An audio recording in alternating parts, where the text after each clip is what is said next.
there.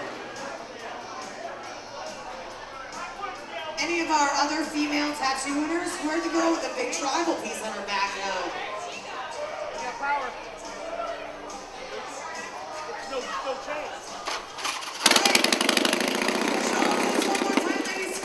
For best overall female tattoo. I'm waiting, I'm praying for you to realize.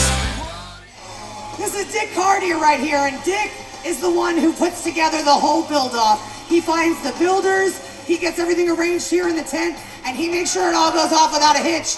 And he does it all because he loves it and not because he's here to make money for Bike Week.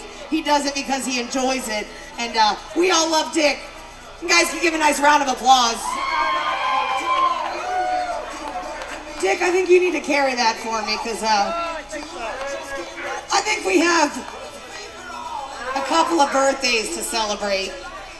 Because not only is it Mike's birthday today, but it's Anne's birthday tomorrow.